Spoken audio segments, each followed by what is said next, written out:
गेल्या काही दिवसांपासून हत्येच्या घटनांनी हादरलाय। संतोष देशमुख हत्या प्रकरणानंतर आता विलास घुले प्रकरणाने राज्यात एकच खळबळ उडाली आहे। घुले प्रकरणात खासदार बजरंग सोनवणेंचे सुपुत्र सौरभ सोनवणेंची एसआयटीने चौकशी केली आहे। सर्वांनाच प्रश्न पडलाय की विलास घुले तर फक्त वाद सोडवायला गेला होता, त्याची हत्या का झाली? या हत्येचा आता मूळ कारण समोर आलंय। विलास घुलेचा मित्र उमेश मानेने व्हिडिओ काढून ब्लॅकमेल करत अत्याचार केल्याची तक्रार एका महिलेने दिली आहे। तसंच विलास घुलेने महिलेच्या कुटुंबाला ठार करण्याची धमकी दिल्याची तक्रारीत म्हटलंय।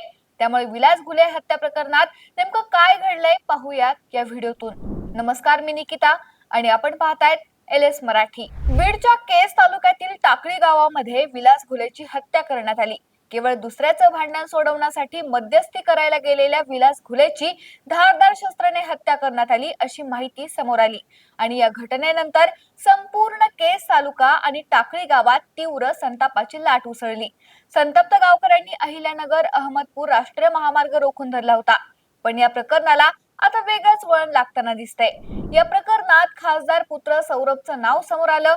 यामुळे बीड जिल्ह्यातील राजकारण चांगलंच तापलं, कारण संतोष देशमुख हत्या प्रकरणात वाल्मिक कराडचं नाव आलं होतं। त्यामुळे धनंजय मुंडे चांगलेच अडचणीत आल्याचं पाहायला मिळालं होतं।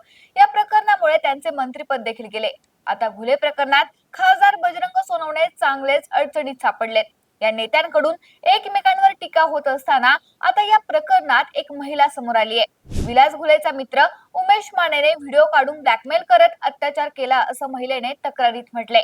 या 3 तारखेला विलास घुले म्हणाला होता की संबंध न ठेवल्यास तुझ्या लेकरांना किंवा तुझ्या नवऱ्याला मारून टाकू। यानंतर 20 तारखेला देखील घरासमोर येऊन हॉर्न मारून शिवीगाळ केली। त्याला समजावण्यासाठी माझे वडील, नवरा आणि नातेवाईक तिथे गेले होते। तेव्हा त्यांनी काचेच्या बॉटल आणि विटांनी मारहाण सुरू केली। त्यानंतर माझ्या वडिलांनी हात उचलला आणि यातून ही घटना घडली। रमेश घुलेने आम्हाला धमकावल्यानं आम्ही आजपर्यंत पोलिसात गेलो नाही। पोलिसांनी माझी तक्रार घेऊन आम्हाला न्याय द्यावा। उमेश मानेने माझ्यासोबत बळजबरी केली, अत्याचार केला आणि त्याचे व्हिडिओ केले। व्हिडिओ व्हायरल करील असं म्हणून ब्लॅकमेल केलं आणि पुन्हा अत्याचार केला।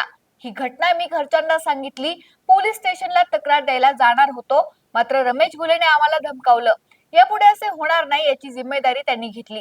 जर तक्रार द्यायला गेलात तर तुमचं काही खरं नाही असं म्हणाला। आम्ही शेतात राहत होतो, त्यानंतर गावात राहायला गेलो। त्यानंतरही उमेश माने आणि विलास घुले बुलेट आणि 4 चाकी काळ्या स्कॉर्पिओने येऊन त्रास द्यायचे असंही महिलेने म्हटलंय। अत्याचार म्हणजे आम्ही नवरा बायको लेकरं माझे सगळे साथ राहत होतो। मग तिथून काय जवळ उमेश मानेची चक्की होती, चळायला जात होतो आम्ही। दळण आणायला गेल्यावर मी चक्कीतलं दळण उचलायला आणि ती यायला एकच झालं। त्यांनी दरवाजा लावला, मोबाईल टेबलावर ठेवल्याच्या नंतर मग जबरदस्ती करायला लागला। मग मी आरडाओरडा करून लागले तर मग ते कोणी नव्हतं, त्याच्या घरी काय नव्हतं। मग ते कोणी ऐकलं बी नाही, काहीच नाही। मग ते जास्त आरडाओरडा करायला म्हणून त्यानं तोंड दाबलं माझं। तोंड दाबल्याच्या नंतर मग जबरदस्ती झाली, बलात्कार झाला। तर मग ते दरवाजाच्या बाहेर आल्यावर म्हणलं माझ्या व्हिडिओ आहे, व्हिडिओ जर तू कुणाला सांगशील तर व्हिडिओ मी व्हायरल करेन।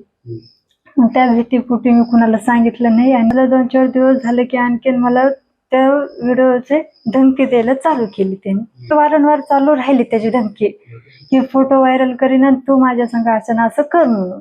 तक्रार देणार होतो तर मग आम्ही तक्रार देण्याला चाललोच होतो। तर मग त्याच्यात मग उमेश मानेला कळालं की हे तक्रार द्यायला चाललेत म्हणून कळालं। तर मग उमेश मानेने रमेश घुलेली आणि विलास घुलेला फोन केला ते तक्रार द्यायला असं चालू आहेत म्हणून। तर मग रमेश घुले, विलास घुले, ते उमेश माने, ते तिघं सगळेच आले तिथं। मग त्याच्यामुळे तर रमेश घुलेने असं म्हणलं की ते आतापर्यंत जे झाले ते झाले, इथून मुरी होणार नाही माझी ही खात्री आहे। रमेश घुलेनी त्याच्यावर त्याचे घेतले। जर आणखीन तक्रार करायला जातात तर तुमचं काही खरं नाहीये।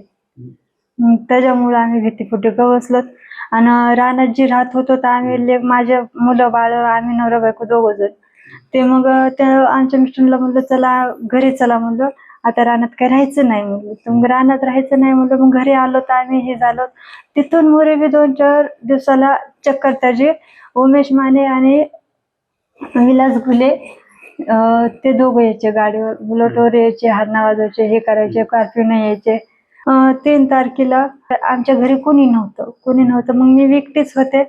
मग विलास घोले आणि उमेश माने ते दोघ जण आले, बुलेटवर आले. आणि ते विलास घोले जे आहे ते म्हणू लागलं मला की तुझे संपर्क असे साधलेस ह्याच्यासोबत, संबंध ठेवलेस तसे वारंवार ठेवत चल, नसं तुझ्या लेकरा बाळांना तुझ्या नवऱ्यांचा जीव घेईन मी. मग 20 तारखेला मग डबल आले. कर्फ्यूने 2-3 चक्रा घातल्या देवळापासून. कर्फ्यू पुन्हा बुलेटवर हे हरणं ते वाजवलं. तर मग घरी आले, शिव्यागाळ करू लागले. मग आमचे मिस्टर म्हणले जर आता मिटलं होतं तू आणखीन का त्रास दिलास, आमचा सुखी संसार, माझे लेकरं बाळ आम्ही सुखी संसारानं जगत आण. मग ते शिव्यागाळ करून हे करून गेले तिथून. मग ते पुन्हा म्हणले तू घराच्या बाहेर निघला तर आम्ही तुला खलास करू. मग तिथून मोरे धमकी देऊन गेले ते तिथून.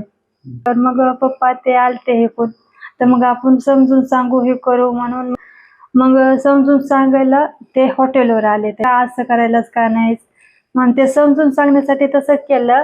तर मग त्यांनी हाणमार चालू केले. बेरच्या बाटल्या, डेटाचे तुकडे, दगड त्यांनी हाणमार चालू केले. मग ते म्हणले हाणमार अशी का चालू केली, समजून सांगायला आम्ही आलोत म्हणले तुम्हाला का हाणमार करण्यासाठी नाही, अगर कशासाठी नाही आलेलो.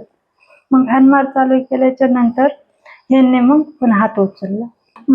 हेच विनंती आहे माझी की तक्रार नोंदवण्यासाठी आम्ही केजला गेलतो, तर केजमध्ये आमची तक्रार घेतलेली नाही. आणखीन आम्ही बीडला बी गेलतो तर तिथं बी आमची तक्रार घेतलेली नाही. आमची एवढीच मागणी की आमची तक्रार घ्यावं आणि आम्हाला न्याय द्यावा. विलास घुले हत्या प्रकरणात आता नवनवीन खुलासे होताना दिसत आहेत. या हत्या प्रकरणात खासदार पुत्र सौरभचं नाव आल्यानं एकच खळबळ उडाली होती.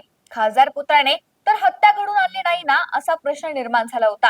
मात्र आता एका महिलेने समोर येत विलास घुले आणि त्याचा मित्र उमेश माने त्रास द्यायचे असं म्हटलंय. यामुळे एकच खळबळ उडाली आहे. महिलेला वारंवार अत्याचाराचा सामना करावा लागत असल्यानं कुटुंबासह गावात येऊन राहावं लागतंय. हे खूपच धक्कादायक आहे. या हत्या प्रकरणात आता आणखी कोणती नवीन माहिती समोर येते हे पाहणं महत्त्वाचं ठरणार आहे. Bureau report, LS Marathi.